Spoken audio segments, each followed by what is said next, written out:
have senior punter James Evans. We'll start with Zach and then go to Matt.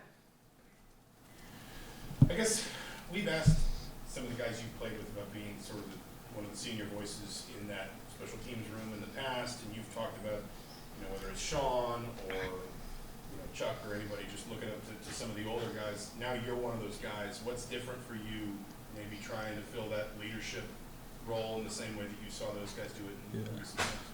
I think the biggest thing is just being more vocal. I've always tried to do the right thing and lead by example, and like how I conduct myself as far as my preparation and what I do at practice and trying to stay busy.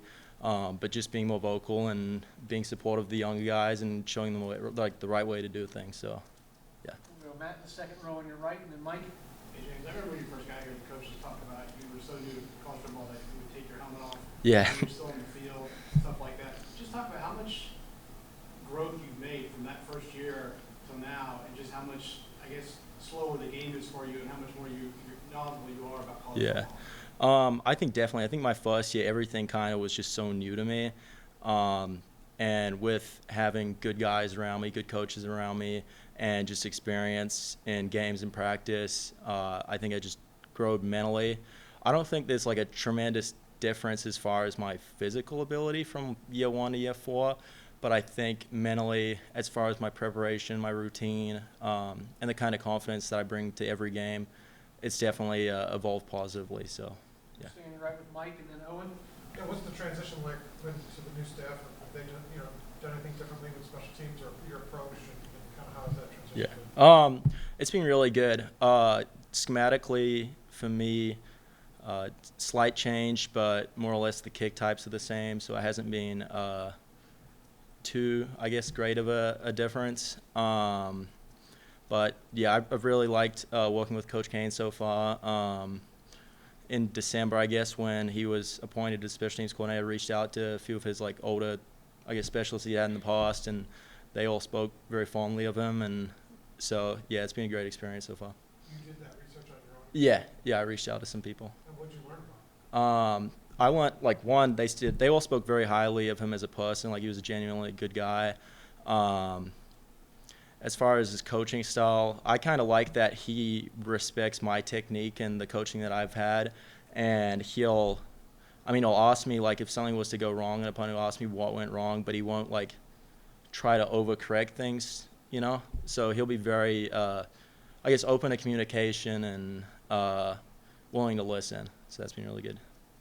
Owen in the front and then Todd. Yeah, if I remember correctly, last year you told us kind of during the spring, fall area, you were staying after practice, getting extra reps in with potential returners. Yeah. You're still getting that extra work in. Yeah. Anyone particularly helping you Yeah. out? I guess over the summer we have a group chat with the returners. I'll text them when we're going out and punting. So Miles, Keyshawn, Solomon, they've all been getting a lot of reps. They're all looking comfortable back there. So, yeah, I think those three right now are the guys they're primarily working with, and I think all three of those guys have gotten game experience in the past, and they're confident and comfortable back there. So, yeah. On your left to Todd and then Jack. Tell me about the relationship with your long snappers, Mark and Jackson, at this point. How has that gone through? That's been good. So Jackson was here last season. Mark got here in January. So we've been lucky to, I guess, have a full off season working with them, field goal, snap, hold, kick, punt, snap, kick. So, yeah, it's been really good. They're both good dudes. They both work really hard, and they both care a lot. So it's made my life easier. Go to Jack and Seth. Yeah, I guess just going into your final season, is there anything you're sort of challenging yourself to do, or you want to specifically improve on? Yeah. I guess the biggest thing last year was probably my pin deep punting, which became a little difficult. I got hurt, I had injury in the third week of the season. So I didn't really have a true guys in my range. I guess it'd be knowing your distances with your golf clubs, my pitching wedge goes 130 yards, whatever. So knowing that, so being pretty locked in on that and being able to pin teams deep inside the 5, the 10, that's probably the main thing. And then in the open field, probably directionally, especially right. I have a tendency to drop the ball inside, kicking right.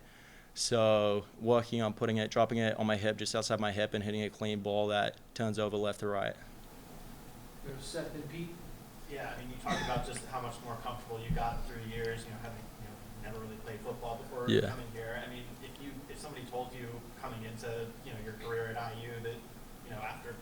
playing much that you Yeah. be this guy on like watch lists? I mean, just, you know, what would you have thought back then, and you know, how did you get to this point? Yeah. It's been a pretty surreal journey. I'd say just realizing how much work it would take to kind of get here. And like, I guess the biggest thing for me is probably just setting goals and having measurable things that I want to attain, and then working and setting a plan and a routine to achieve them.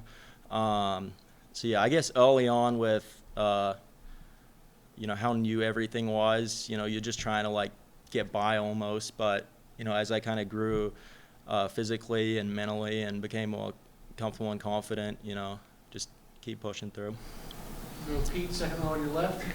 Yeah, the fact that you're on the grade guy list, how special is that? And again, that kind of reflects on your development and growth from Yeah. the freshman. I mean, it's pretty cool. It's a preseason watch list though, so like, it doesn't really mean anything. It'd be nice to win it, but yeah, we'll see. I mean, it's nice to be anytime you get any kind of recognition and you know, you're listed among like the top guys in college football. It's pretty cool, but you know, now I guess I got to go out there and prove that I'm worthy of it. So, yeah. We'll go to Matt, second row on your right. A lot of guys where you came from pro kick, obviously great college success and a number of them going on to the next level. I'm assuming that's something you're thinking about. And do you have a relationship with any of those guys up at that level about what it's like and what you have to do Yeah. to get up there? So I trained with Torrey Taylor. He played football at Iowa, just got drafted.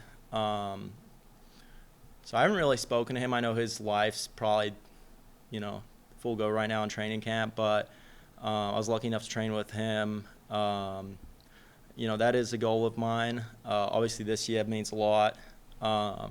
Being able to put good things on tape to kind of solidify a case to get there. But, you know, I've also had the opportunity to train with guys that play in the NFL in the past, and it's kind of nice to pick their brain and then also using that as kind of like a measuring stick for like where I need to get to if I want to play at that level. So, yeah.